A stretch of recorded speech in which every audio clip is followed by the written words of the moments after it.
인류는 계속 싸우면서 발전한 것 같습니다. 그래서 인류의 역사는 어찌 보면 갈등의 역사가 아닐까 이런 생각을 해봅니다. 우리들뿐만 아니라 전 세계적으로 볼 때에도 많은 갈등이 있지요. 그래서 나라와 나라, 민족과 민족, 또 종교 간의 갈등도 있는 것을 봅니다. 세대 간의 갈등, 빈부의 갈등, 이념의 갈등이 있습니다.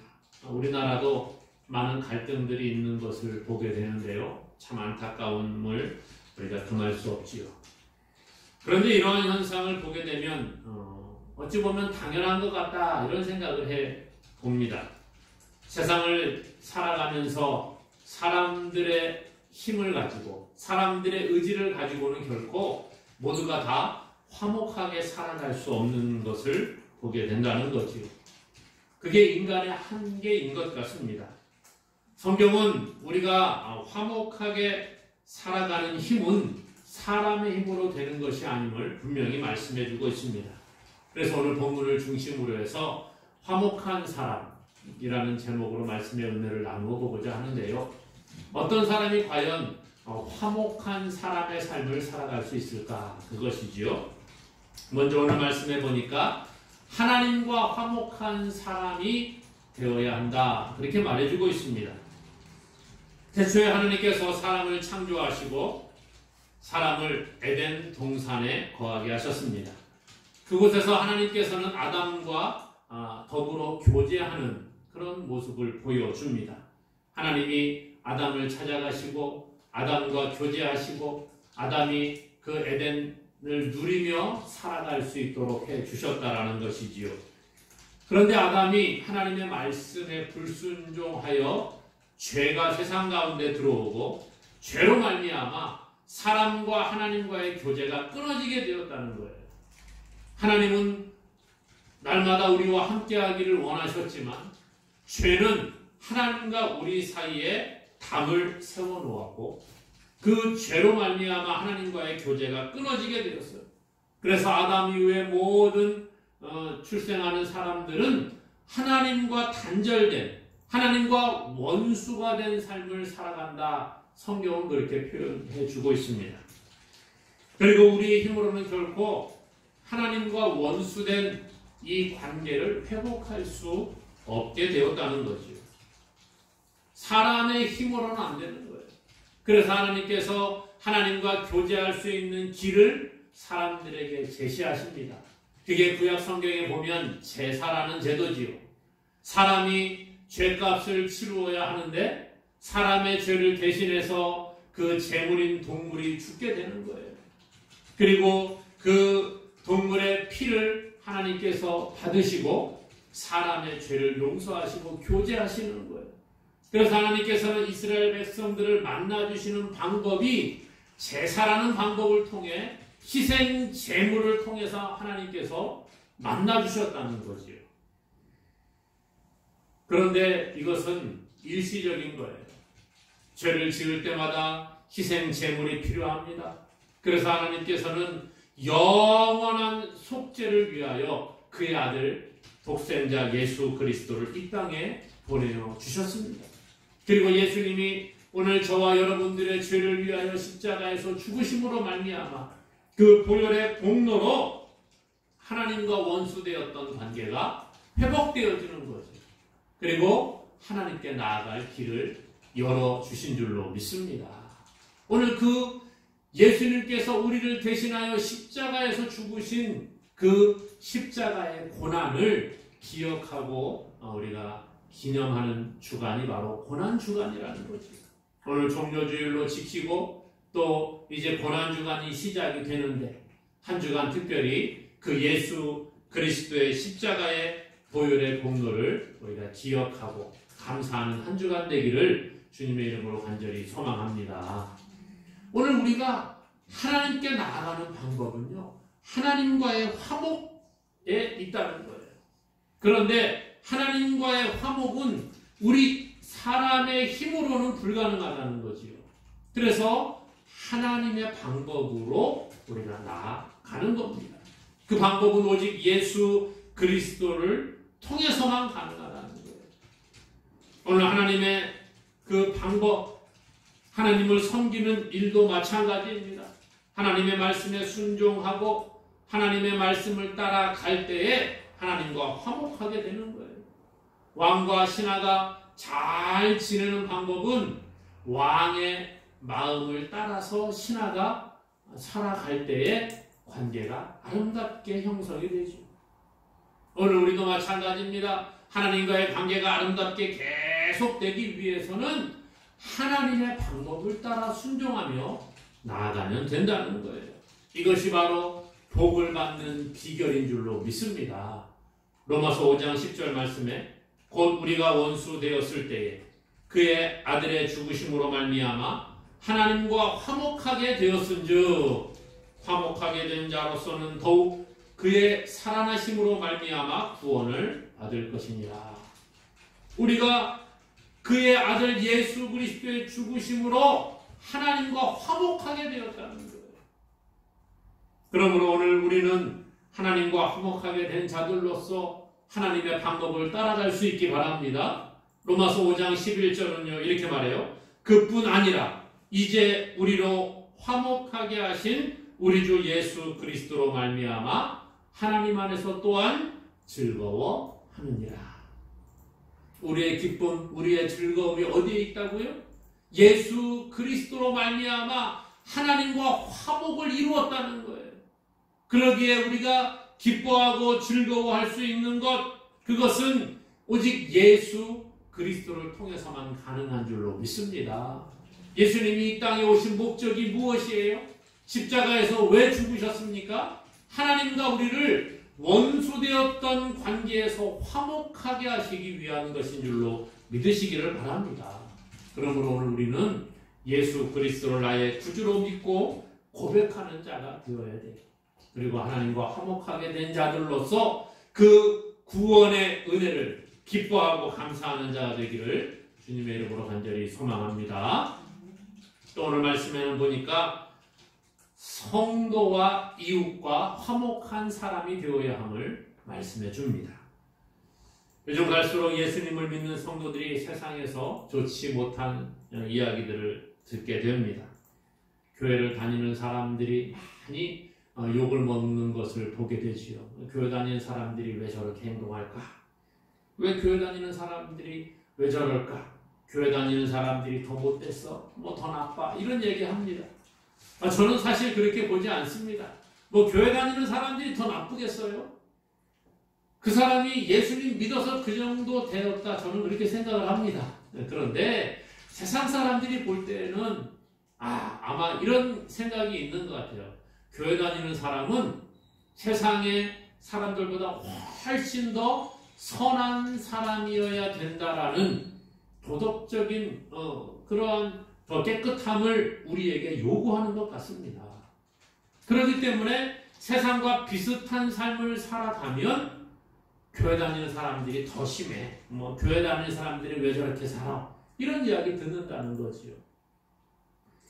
세상에서 우리가 이런 이야기를 듣는데 때로는 교회 다닌다는 말을 하기가 부끄러운 그러한 모습을 우리가 보기도 합니다. 얼마 전에 어떤 목사님과 대화를 나누다가 그런 얘기 하시더라고요. 목사님께서 요즘은 내가 교회 다닌다 그러고 교회 목사라고 말하기가 참 부끄러운 것 같습니다. 그러더라고요. 물론 예수 믿는다는 게 부끄럽다는 얘기가 아니라 예수 믿는 자들로서 교회가 세상 가운데에서 너무나도 많은 욕을 먹으니까 그렇게 말하는 것이 좀 부끄럽다. 그런 이야기를 하시더라는 거죠. 오늘 우리가 하나님과 화목한 사람이 된다고 하면 먼저 교회 안에서 예수 믿는 자들로서 성도 상호 간에 화목한 자들이 되어야 한다는 거예요. 하나님과 화목하다고 하면서 성도들끼리 서로 화목하지 못하다고 하면 이것은 진정한 하나님과의 화목을 이룬 자가 아니라는 거예요. 교회 안에서 말로는 형제님, 자매님 이렇게 이야기하고 집사님, 권사님 그렇게 부르면서 한 형제와 한 자매라고 이야기하지만 정말 얼마나 우리가 한 형제, 자매처럼 살아가고 있느냐 하는 거예요. 고린도전서 1장에 보면 고린도 교회에 여러 당파들이 있었음을 보게 됩니다. 서로가 당을 짓고 서로가 시기하고 질투하는 모습이 나오지요.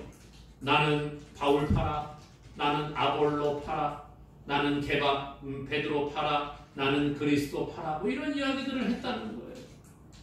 그래서 나는 바울에게, 나는 아볼로에게서, 나는 게바에게서, 나는 그리스도에게서라 서로 막 그러면서 싸웠다는 거지요. 고린도 교회만 그런 문제가 있었을까요? 지금 현대 교회에도 이런 일들이 나타나고 있지 않습니까? 뭐 사회는 물론이거니와 교회 안에도 이런 일들이 있다는 거예요. 세상 가운데 우리가 형제 자매라고 주님 안에서 한 가족이라고 말하면서도 성도들끼리도 시기하고 질투하고 서로 누가 무슨 이야기하면 눈을 흘리면서 그래 너 혼자 잘났어 이런 얘기하는 사람들 얼마나 많이 있습니까? 세상이 그것을 보면서 뭐라고 하겠어요?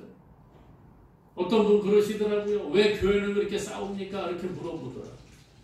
그래서 제가 할 말이 없어가지고 뭐라고 할까? 아니요, 그래도 예수 믿어서 그 정도입니다. 그냥 그렇게 이야기해드렸어요.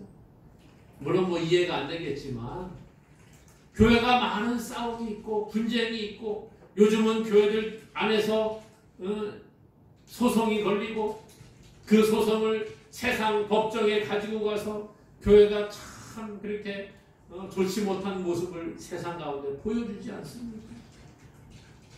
물론 형제들 자매들 가운데에서도 원수처럼 살아가는 그런 형제 자매들이 있는 것을 보게 됩니다만은 일반적인 대부분의 형제 자매라고 하면 서로가 우애가 있고 서로가 서로를 도와주는 화목한 모습이 바로 아름다운 그 가정의 모습이 아니겠어요? 오늘 이와 같이 우리가 예수 그리스도의 보혈의 공로로 죄사함을 받고 하나님의 자녀로서 한 형제가 된 자들로 우리는 주님 안에서 아름다운 교제를 나누는 자가 되어야 할 줄로 믿습니다. 교회 안에 그런 모습이 있어야 된다는 거예요.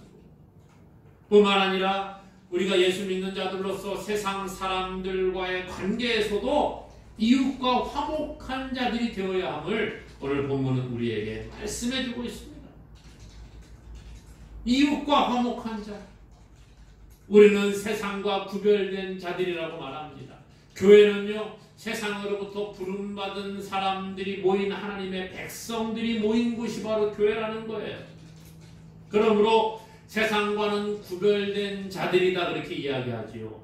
그런데 이 구별되었다는 말을 우리가 오해해서는 안 된다는 거예요. 구별되었다는 말은 분리되었다는 것과는 좀 다릅니다. 우리는요, 세상과 구별되었다고 하니까 세상과 담쌓고 살아가야지 그런 분들 계세요. 믿음 좋다고 하는 분들 가운데에는 세상과 담쌓고 이렇게 살아가는 분들이 계십니다. 세상을 떠나야지 되는 것처럼 과거에 절에 들어가면서 속세를 떠나서 갑니다 뭐 이런 것처럼 마치 예수 믿으면 세상을 떠나서 살아가야 되는 것처럼 착각하는 분들이 계십니다. 물론 때로는 세상과 좀 이렇게 구별되고 세상과는 좀 분리된 삶을 살아가야 될 때가 있습니다. 그런 경우는 특별한 경우예요. 그렇지 않고는 우리는 세상과 더불어 살아갈 수밖에 없는 존재들이죠. 세상과 함께 살아가야 된다는 거예요. 우리가 세상과 구별되었다고 해서 도시를 떠나서 어디 산속에 있는 기도원에 우리끼리만 공동체를 만들어 살아가야 되는 것은 아니라는 거예요. 예수님은 우리들에게 뭐라고 하십니까? 너희는 세상의 소금이라, 너희는 세상의 빛이라. 세상 가운데서 소금으로 짠맛을 내야 되고 세상 가운데서 빛으로 어두움 가운데 빛을 비추어 주어야 한다. 그렇게 말해주고 있는 거예요. 그래서 우리의 착한 행실을 보고 하늘에 계신 하나님께 영광을 돌리게 하라. 이것이 예수님의 가르침이셨다는 거예요. 그러므로 오늘 우리는요, 세상 사람들과도 화목한 자가 되어야 합니다. 그들과 교제하고 우리의 삶을 통해 하나님의 모습을 보여주어야 한다는 거예요. 이것은 결코 세상과 동화되라는 말이 아닙니다. 세상과 타협하면서 세상을 닮아가면서 살아가는 그런 말이 아니에요. 우리는 세상과는 분명히 구별되어야 합니다. 하지만 세상 가운데서 살아가면서 그들에게 구별된 모습을 보여주어야 한다는 거지요. 그들과 교제하고 그들 가운데서 우리 속에 살아계시는 하나님을 드러내야 하는 사명이 우리에게 있는 줄로 믿습니다. 그래서 세상 사람들이 우리를 보면서 당신을 보니까 정말 하나님이 계신 것 같아요. 당신을 보니까 나도 하나님 믿고 교회 가고 싶어요. 나도 예수님 만나고 싶어요. 이런 이야기 들어야 한다는 거지. 과거에 TV 프로그램 가운데 우리 아이가 달라졌어요. 그런 프로그램이 있었지요. 거기에 보니까 정말 아이가 이렇게 상담을 하고 그렇게 하니까 부모들이 생각을 바꾸고 행동을 바꾸니까 아이도 달라지더라고요. 오늘 우리가 그런 모습이 되어야 됩니다. 예수님 믿고 우리 엄마가 달라졌어요. 예수님 믿고 우리 아빠가 달라졌어요. 예수님 믿고 우리 가족이 달라졌어요. 예수님 믿고 저 사람 달라졌어요. 이런 얘기 들어야죠. 오늘 우리에게 과연 그런 모습이 있느냐는 거예요. 당신 교회 다닌다며? 당신 그렇게 살아서 내가 정말 교회 다니고 싶겠어? 이런 얘기 들어서 안 된다는 거예요. 저 사람이 교회를 다닌다고? 어쩐지 요즘 이상하게 사람이 뭔가 변화된 것 같더니 그렇구나. 이런 얘기 들려야 되지 않겠습니까? 그전에는 보니까 맨날 얼굴이 죽을 상 같던데 요즘 보니까 얼굴이 확 폈어. 무슨 일이야? 자기 무슨 일이 있길래 이렇게 얼굴이 확 폈어. 나 교회 다니잖아. 내 요즘 예수님 믿고 이렇게 마음의 평안을 얻어서 그래. 이런 얘기 들려줘야죠. 교회 다니면서 전에보다 더 얼굴이 그냥 어두워지고 피부색이 안 좋아지고 날마다 근심 걱정을 안고 살아간다고 하면 세상이 보고 뭐라고 하겠어요. 교회 다니더니 그 사람이 기쁨이 넘치더라. 교회 다니더니 삶이 바뀌었더라. 저 사람은 교회 다니더니 예수님 믿는다고 하더니 이제 과거에 저 잘못된 행실들을 버렸다더라. 이런 이야기가 들려올 수 있기를 바랍니다. 이것이 바로 하나님을 믿는 자의 모습이라는 거예요. 이것이 바로 성령의 열매를 맺는 삶이라는 것이지요. 갈라디아서 5장 22절에 오직 성령의 열매는 사랑과 희락과 화평과 그렇게 나아가잖아요.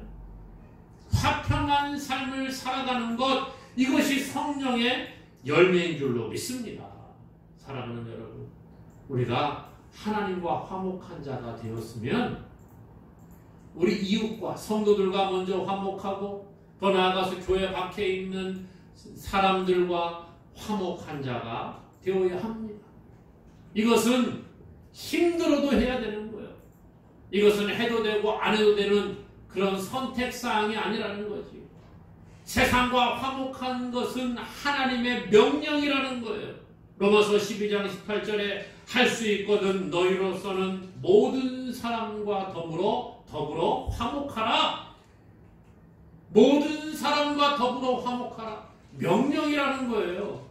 오늘 우리가 그냥 나한테 잘해주는 사람만 잘 지내야지. 이것은요 세상 사람도 할 수 있는 거예요. 누구나 나한테 잘해주는 사람에게는 내가 잘해줄 수 있잖아요. 그러나 예수님은 뭐라고 해요? 원수까지 사랑하라. 원수도 내 몸같이 사랑할 수 있는 자가 되라고 말하고 있습니다. 여러분 이거 됩니까? 우리 힘으로는 안 되는 거예요. 그렇죠? 그렇기 때문에 우리가 하나님과 화목하고 우리 안에 계신 성령을 따라 살아갈 때에 이런 일들이 가능한 줄로 믿습니다. 이것이 하나님의 명령입니다. 그러므로 우리의 모습이 하나님 보시기에 아름다운 모습이 될 수 있기 바랍니다. 예수님은 마태복음 5장 이하에 이런 말씀하십니다. 너희가 예물을 드리려고 교회에 왔는데 그러다가 형제에게 원망 들을 만한 일이 생각이 나면 어떻게 하라고요? 예물을 먼저 두고 가서 형제와 더불어 화목하고 그 후에 와서 예물을 드려라. 이렇게 말씀하셨어요.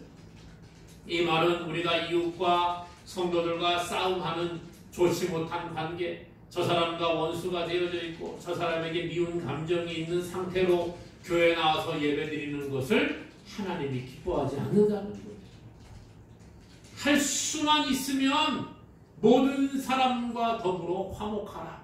이것이 하나님의 명령인 줄로 믿습니다. 그러므로 사랑하는 여러분, 이웃과 화목한 생활을 하고 계십니까? 세상 사람들과 화목한 자들이 되고 있습니까? 아니, 세상은 둘째치고라도 교회 안에서 서로 우리가 화목한 모습이 있습니까? 오늘 하나님 우리에게 말씀하시는 하나님과 화목한 자들은 사람들과도 화목하라 말씀하십니다. 그러므로 우리가 성령의 열매 가운데 화목의 열매를 많이 맺어가는 우리 모두가 될 수 있기를 주님의 이름으로 간절히 축원합니다. 마지막으로 이 화목을 세상에 전해야 한다는 거예요. 오늘 18절에 보니까 이렇게 말합니다. 모든 것이 하나님께로서 났으며 그가 그리스도로 말미암아 우리를 자기와 화목하게 하시고 또 우리에게 화목하게 하는 직분을 주셨으니 19절에도 보니까 화목하게 하는 말씀을 우리에게 부탁하셨느니라. 화목하게 하는 말씀 우리에게 부탁하셨다는 거예요. 우리에게 화목하게 하는 직책을 주셨다는 것입니다. 하나님과 화목한 자들, 세상과 화목하고 더 나아가서 세상에 그 하나님의 기쁜 소식을 전하라고 말씀하고 계시는 거예요. 예수님께서도 승천하시기 전에 제자들에게 명령하십니다. 마태복음 28장 19절 20절에 그러므로 너희는 가서 모든 민족을 제자로 삼아 아버지와 아들과 성령의 이름으로 세례를 베풀고 내가 너희에게 분부한 모든 것을 가르쳐 지키게 하라. 세상에 하나님의 명령을 가르쳐 지키게 하라는 거예요. 예수님이 말씀하신 세상과 화목하라, 하나님과 화목하라는 말씀을 가르치고 그 말씀대로 지키도록 사람들을 교육해야 될 책임이 있다는 거예요. 죄로 인해 하나님과 원수되었던 우리가 예수 그리스도의 은혜로 말미암아 하나님과 화목하게 되었고 세상에 화목을 전하는 자가 되어야 한다는 것이지요. 예수님이 우리의 죄를 위하여 보혈을 흘려 죽으셨다. 이것을 전하라는 거예요. 그 예수님이 다시 살아나셨다. 그것을 전하라는 것입니다. 그 부활하신 예수님을 믿으면 우리도 하나님과 화목하게 될 수 있다. 이것을 전하라는 거예요. 이것이 오늘 하나님의 명령이라는 겁니다. 오늘 우리는 그러한 직책을 받았다 그랬어요. 그러한 직책을 받았다. 이 말은 우리가 하나님의 명령을 가지고 가는 전령과 같은 역할을 감당해야 한다는 거예요. 왕이 전령에게 왕의 명령을 백성에게 전하라고 보냅니다. 그럼 그 전령은 가서 뭐 하는 거예요? 왕이 명령한 그 명령을 그대로 전달할 책임이 있는 거예요. 오늘 우리가 화목하게 하는 직책을 받았다. 이 말은 하나님이 우리에게 하신 그 명령을 세상 가운데 가르쳐야 될 책임이 있다는 겁니다. 그 말은 아까 말씀드린 것처럼 하나님과 우리가 화목하게 되고 우리가 세상과 화목하게 되는 이것을 전해야 될 책임이 있다라는 것입니다. 그러므로 하나님이 우리와 함께 하시고 우리가 세상과 화목하게 되어야 할 책임이 있는 것, 이것을 세상 가운데 전할 수 있기를 바랍니다. 그 명령, 그 증거를 전해야 되는 거예요. 이것은 지체돼서는 안 되는 것입니다. 아유, 언젠간 내가 하겠지. 아유, 오늘은 힘드니까 좀 다음 주쯤 해야지. 그게 아니라는 거예요. 오늘 이 명령은 반드시 해야 되는 겁니다. 전도는 하나님의 명령을 실천하는 것입니다. 좋은 것은 함께 나누어야지요. 좋은 건 나 혼자 가지고 있고 아무에게도 가르쳐주지 않는다. 이것은 하나님의 방법이 아니라는 거예요. 오늘 우리가 받은 이 구원, 하나님과의 화목, 이것을 나 혼자 가지고 있어서는 안 된다는 거예요. 세상에 전하라고 말씀하십니다. 우리의 삶을 통해, 우리의 입을 통해 전해야 하는 것이에요. 입소문 마케팅이라는 것이 있지요. 사람과 사람 간에 이렇게 입을 통해서 소문, 입소문을 내는 것, 이것만큼 좋은 게 어디 있습니까? 그래서 요즘은 인터넷 시대에 뭐 블로거라든지 이런 것들을 통해서 입소문을 많이 내지 않습니까? 과거에는 그렇게 협찬을 받아놓고선도 협찬 안 받은 것처럼 그렇게 글을 쓰는 이런 것들이 있었지요. 그래서 어떻게 합니까? 요즘에는 이제 뭐 협찬을 받았으면 거기다가 그것을 표시하도록 그렇게 하지 않습니까? 그것을 통해서 뭐 하는 거예요? 소문 좀 내달라는 거지요. 저희 아이들도 보니까 무슨 앱으로 뭐 주문을 하고 막 이렇게 하더라고요. 주문하면 무슨 이벤트 합니다. 그래서 무슨 리뷰 이벤트, 그래서 하면은 얼마를 할인해주고 뭘 서비스로 뭘 주고 그러면은 리뷰를 달아주는 거예요. 왜요? 입소문 내달라는 거지요. 그 뭐 음료수 하나 서비스로 줄 테니까 당신 우리 가게를 위해서 좀 좋게 소문 내주세요. 그거 아니겠어요? 오늘 그것이 필요하다는 거예요. 모르는 지방에 갈 때는 저도 그럽니다. 모르는 지방에 가서 뭘 음식을 먹으러 들어가려고 하면 먼저 인터넷에 검색을 해봅니다. 여기에서 좀 가까운 곳에 맛집이 있는가? 맛집이라고 올라온 게 한두 개입니까? 다 맛집이에요. 어떻게 구별합니까? 그러면 블로그를 찾아보고 뭐 댓글을 찾아보고 이 사람 뭐 방문 리뷰를 찾아보고 정말 이게 가짜인지 진짜인지 내돈내산인지 아니면 뭐 협찬을 받아서 하는 건지 헷갈리더라고요. 열심히 그것을 찾아보고 검증해보고 그리고 찾아가요. 입소문을 내달라는 거지요. 오늘 우리가 그렇다는 거예요. 예수 믿는다는 게 여러분 기쁘십니까? 예수 믿는 게 정말 복인 줄로 믿으십니까? 이것이 믿어지면 입소문 낼 수 있잖아요. 내가 돈 주고 사서 써보니까 너무 좋아요. 그럼 어떻게 해요? 나와 똑같은 증상 있는 사람에게 가르쳐 주고 싶잖아요. 내가 어떤 곳이 아파서 병원에 갔는데 거기 가서 치료받고 나았어요. 그러면 나랑 똑같은 증상 있는 사람에게 가서 뭐라 그래요? 내가 그 병원 가서 나았어. 거기 가봐. 이게 입소문이에요. 내가 예수님 만나고 내 얼굴이 이렇게 폈어. 너도 예수님 만나봐. 이게 바로 입소문 내는 거예요. 이게 바로 삶을 통해 전도하는 것입니다. 물론 처음부터 잘 됩니까? 잘 안 돼요. 처음에 그러면 에이 무슨 너 거짓말하지 마. 너 나 꼬셔서 교회 데리고 가려고 하지? 그럴 것 같지요.